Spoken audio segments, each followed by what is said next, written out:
What you know, alibis? Welcome to another episode of Pretty Lies and Alibis. I'm Gigi. It is Thursday, February 13th. Hope you guys have had a good day. We're going to break down the third full day of testimony in the Rose Petal murder trial. But before we do, if you haven't subscribed on YouTube, don't forget to hit subscribe, like the video, share it with your friends, and you can click that little bell icon if you want notifications of when I post new content. Today was one of those days where it seemed like half the day it was really hard to keep up with scrambled WhatsApp messages and then time frames that sort of overlap with witnesses, but we're going to get through it. The first witness up was investigator Daniel Bevel. He's with the Greenville County Sheriff's Office. He assists with interviewing witnesses and suspects. He met with Christina Parcell back in 2018 and 2021 in his office to receive a complaint about those mailings being sent out of her that included the nude photos. Christina said she had been receiving letters in the mail and wanted to report it. Brad Post and an investigator from the Postal Service also attended that meeting. She said they had already gotten letters, neighbors had gotten them, and they wanted to give those to the investigator as well. He looked at the ones from June 30th of 2021. They show the envelope on the screen, and it was addressed to Brad Post, and the return address was his P.O. box. Inside that one was a screenshot of an advertisement for an escort site. The name was Caroline Warren. They read the description where the person is soliciting business, saying they had limited availability. He got 6 or 7 envelopes from Christina and Brad Post on July 8th of 2021. They go through several of these mailings. Some have black and white images of Christina nude and that same website URL down at the bottom. Another page had a black and white image of Christina partially nude with that same website URL at the bottom. The witness noted that the font, the size, and the alignment of the URL was different on that page than some of the other ones.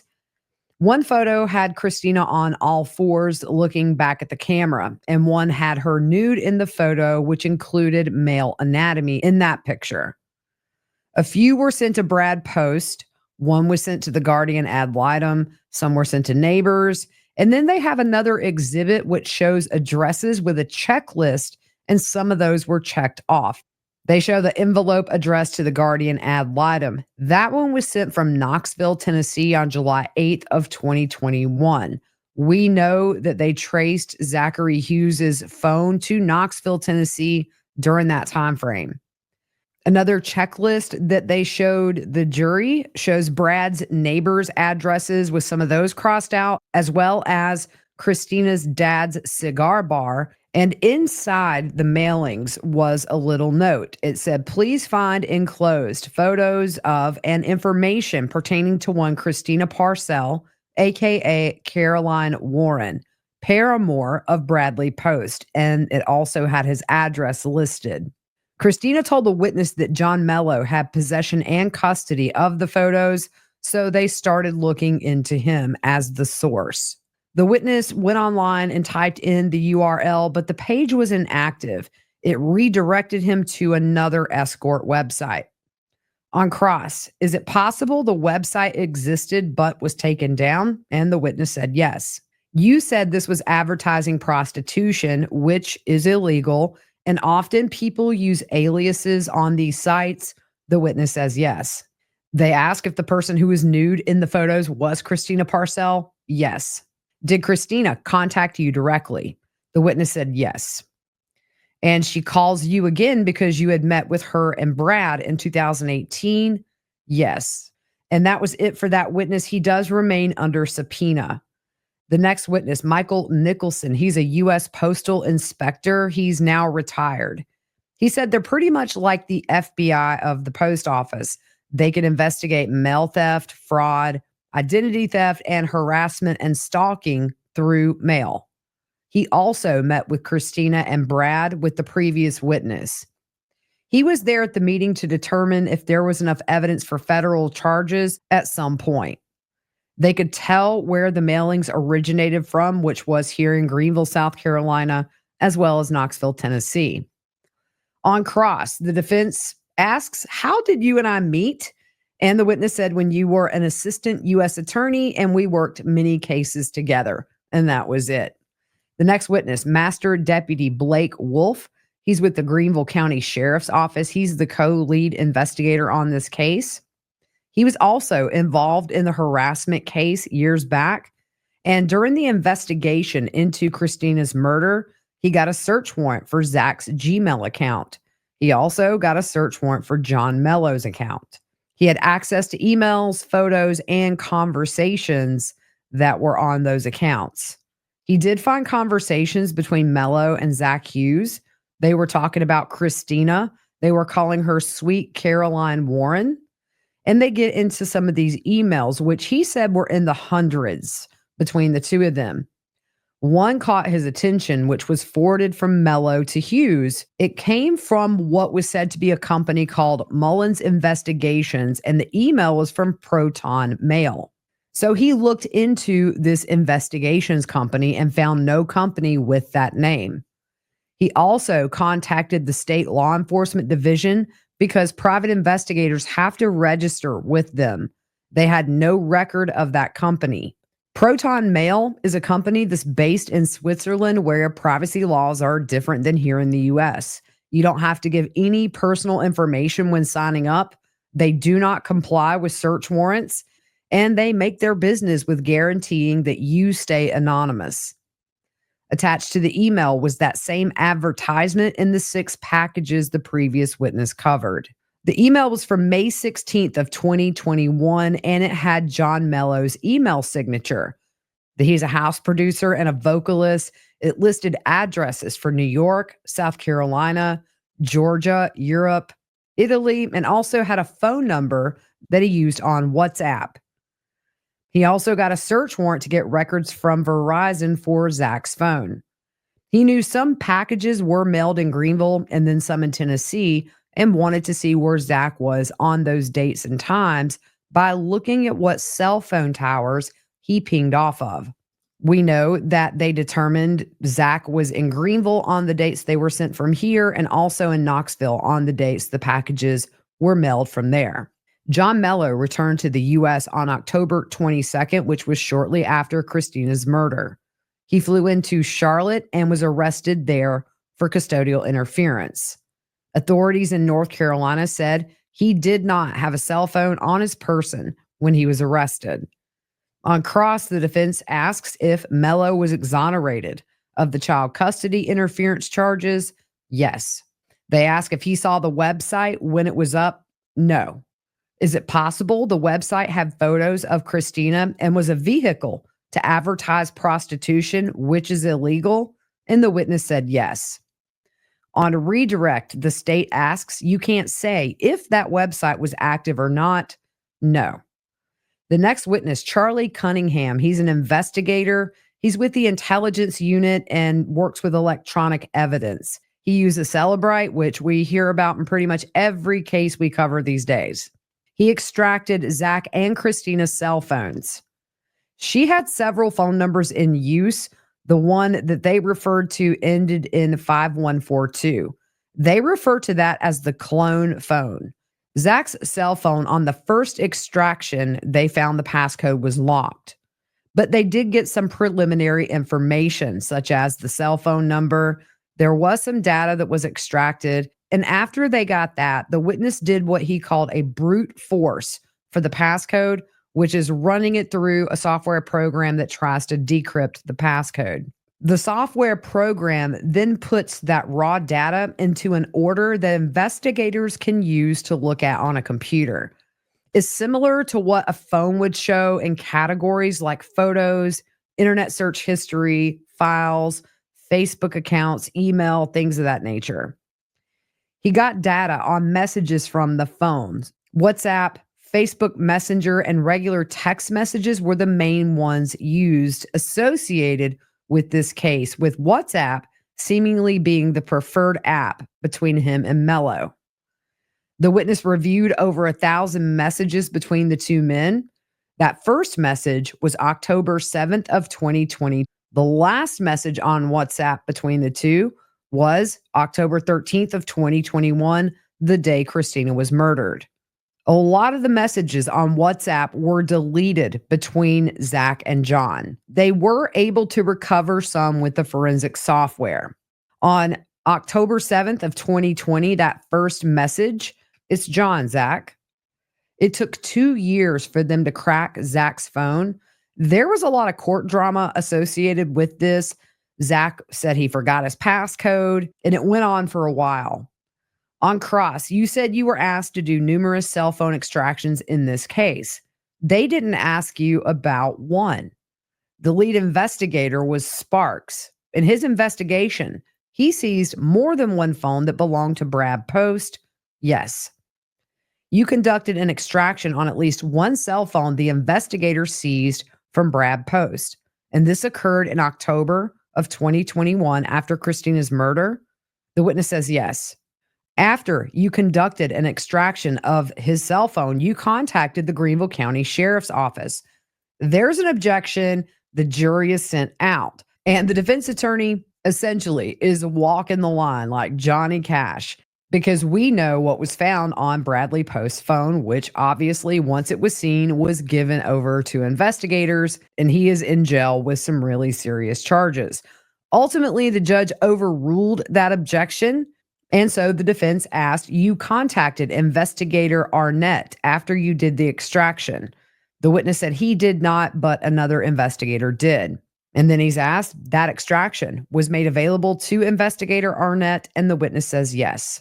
The extraction you conducted pursuant to a search warrant of Brad Post's cell phone fairly and accurately represented the contents of that cell phone as it existed in October of 2021. Yes. On a redirect, the state asked, you downloaded several phones in this case. Yes. On recross, did any other phones make their way to investigator Arnett? And the witness said all of them. The defense asks, your extraction of Brad Post's device made its way to investigator Arnett? Yes. I will tell you, the jury looked so confused with this line of questioning. So we know the jury on day one saw Bradley Post in his jail jumpsuit. He was asked where he currently resides, and he said the county jail. And they know that he was Christina's fiance. However, they're starting to pick up, I think, he's not charged with her murder, but this cell phone stuff a couple of times has tried to get pushed in. You could really just see their gears turning because this is very open-ended and not resolved for them. And I'm very curious what they're thinking, especially about the cell phone stuff with Brad Post, because you could see in their faces, they were very, very confused. The next witness, Matthew Wild, he is with the FBI, and he is a cast expert witness. In other words, looking at those cell phone towers and the different sectors and finding out where phones are at a specific time and date. I'm just going to go through some of the more relevant dates with this testimony. July 4th through the 8th of 2021, Zack's phone was in Knoxville, Tennessee. October 11th, 2 days before the murder, he was near the Mountain Home in Marietta. October 12th, the day before the murder, from 10:25 a.m. to 12:23 p.m., the device was near the home where he was staying. From 1:18 to 1:21 p.m., his phone was at John Mello's home. October 12th at 6:56 to October 13th at 1:31 a.m., early morning before the murder, he is at the Mountain Home. On cross, were you asked to do analysis on Brad Post's phone? No. Images on phones have metadata with them. The witness says it can. It'll tell when and where the photo was taken, etc. There's some back and forth about the metadata being inaccurate. The witness said he's never been faced with that situation, and in his work, it's been consistent with other data found, always been accurate for him. The next witness, Michael Land with the Greenville County Sheriff's Office, he was asked to verify the internet address of the Mountain Home or the IP address. So in November of 2024, he drove to the Mountain Home and they use a device that scans for Wi-Fi networks, addresses, and it logs them. And while they were close to the mountain home, the Wi Fi popped up with the name of the people who own it. So they knew they had that IP address. The next witness, James Perry, he's an investigator with the Greenville County Sheriff's Office in the Computer Crimes Investigation Unit. He also does forensics on cell phones. The day of the murder, he was asked to go to the crime scene to collect Christina's cell phone and do the forensics. He did the same with Zack's phone. Investigators gave him an idea of what they were looking for. He said sometimes the solicitor will sit down and go through the findings with him, and the solicitor in this case did. They made reports from Zack's phone, and there are tabs that give you different information from the phone. Like one tab might be user accounts, and those accounts tell you things like if they have a WhatsApp, a Facebook, Gmail accounts. There are device events reports. And what that is, the iPhone picks up on a lot of the activity you do on your phone, even down to turning it on and off, when the screen wakes up, when you rotate the phone, when the phone is plugged in, when it's disconnected. The day before the murder, on October 12th at 7:01 p.m., there is an incoming call from John Mello. That conversation was 1 hour and 53 minutes in duration, and they used WhatsApp. The day of the murder, October 13th, 2021, at 4:30 a.m., the phone is plugged into charge. At 7:06 and 7:07, the phone is unlocked, and he also accessed Express VPN. What's that? It's an app you can get that masks your IP address. It makes your browsing a lot more anonymous. From 7:42 a.m. to 11:34 a.m., the device is plugged in. What's key about this? This is the time frame when the murder happened. At 11:35 a.m., they start talking about he took 115 steps, according to the phone, and the orientation changed to landscape. 11:48, he took 62 steps. 11:58, he took 249 steps. At 1:17 p.m., his phone connected to the Wi-Fi at the mountain home. At 3:50 p.m., there was an outgoing call through WhatsApp. Zack called John, and the duration of that call was 1 hour and 20 minutes. 7:01 p.m., John calls Zack for 14 seconds. And then at 7:15 p.m., Zack calls John, and they talk for 19 minutes and 46 seconds. 8:54 p.m., Zack calls John for 2 minutes and 19 seconds. The next day, October 14th at 2:05 p.m., John calls Zack, and the duration is 22 minutes. We heard some previous testimony that Zack was helping John obtain representation here in Greenville. The day after the murder, October 14th at 2:05 p.m., John calls Zack, and they talk for 22 minutes. At 2:10 p.m., Zack calls a law firm for 2 minutes and 39 seconds. 2:16 p.m., there's a conversation with an Isabella Mello, who is the older adult daughter of John, and that was for 34 seconds. 3:34 p.m., Zack calls a local law firm again for 2 minutes and 23 seconds. 3:46, John Mello's daughter calls Zack, but that was not answered. A minute later, 3:47 p.m., Zack calls Isabella. They talk for 3 minutes and 22 seconds. And that was it for that witness. The next witness, investigator Jared Sparkman. He's with the Greenville County Sheriff's Office. He is the sergeant of the homicide unit. He was designated as the lead investigator on the case and responded to the scene.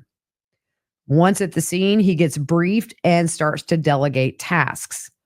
Bradley Post was there, and the witness knew he was the one that found Christina's body. Post went back to the law enforcement center for an interview, and the witness stayed on scene. He knew Christina had filed complaints for harassment and stalking in the past. And he knew that ring cameras would be a time-sensitive thing. He very quickly delegated that out for canvassing in the neighborhood to start acquiring any video neighbors may have. At this point, they didn't have a lead, so anyone who had a connection to her, they were wanting to get DNA samples. First break they got was that ring camera footage from across the street. That gave them the time frame and also a visual of the suspect going into the house through the front door. So they know at 9:15 the suspect goes inside. So they work forward and backwards to get video of the suspect entering and leaving the area. They want to know how he got into the area, anything they can find. He first heard Zack Hughes' name on October 22nd when they were speaking to Michael Menendalt. He is the guy who testified yesterday that worked with Zack for those couple of weeks at John Mello's house. So another investigator started looking into Zack through DMV records. They were able to find the kind of truck he drove. From there, they started looking at the flock cameras and found the bike in the bed of the truck on the day of the murder. The witness points out that was the only day the bike was seen in the bed of the truck on these flock cameras.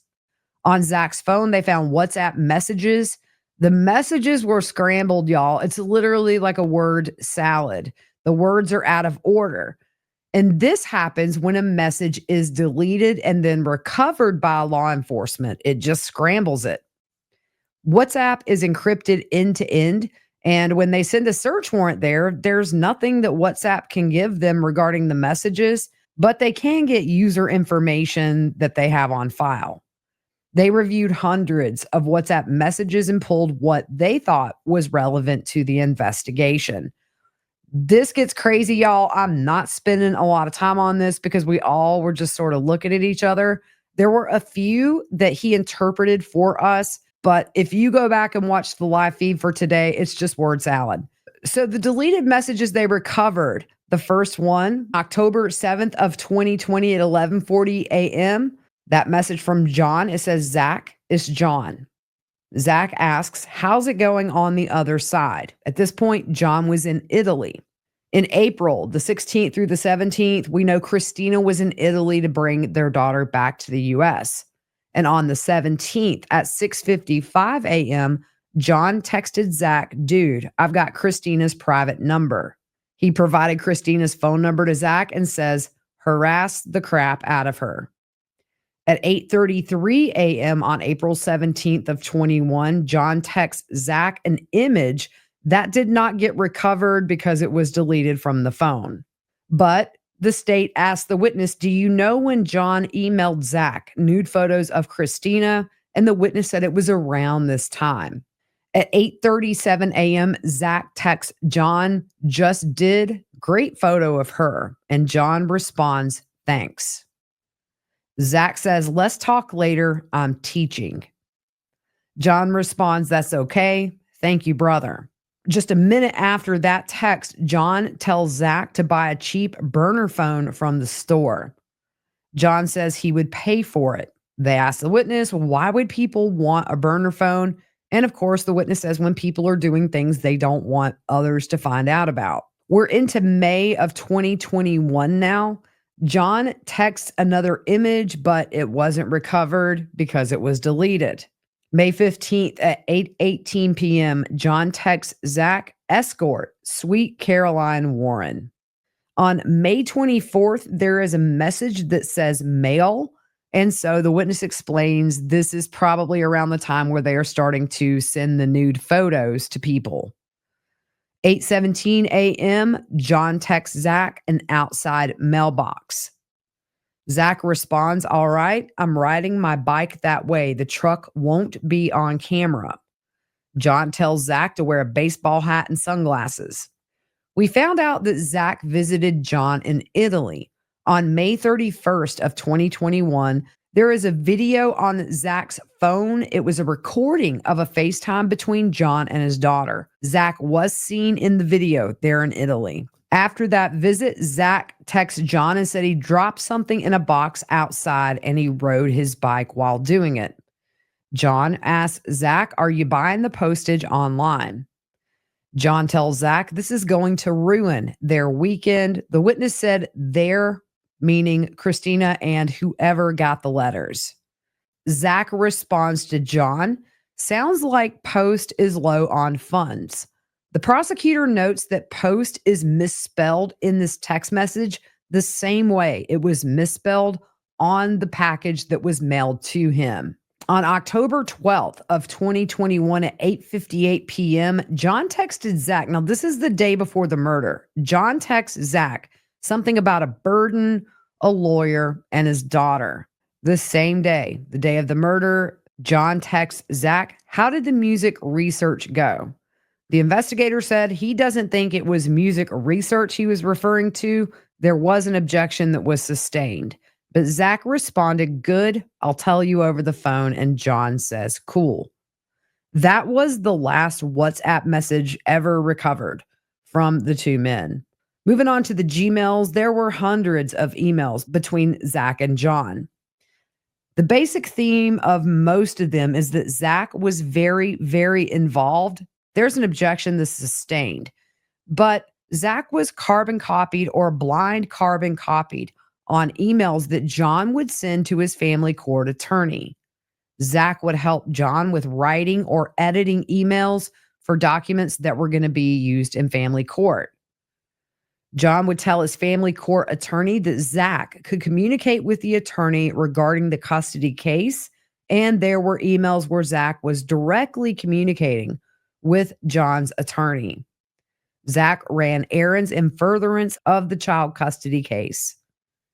There were lots of emails between the two of them discussing custody.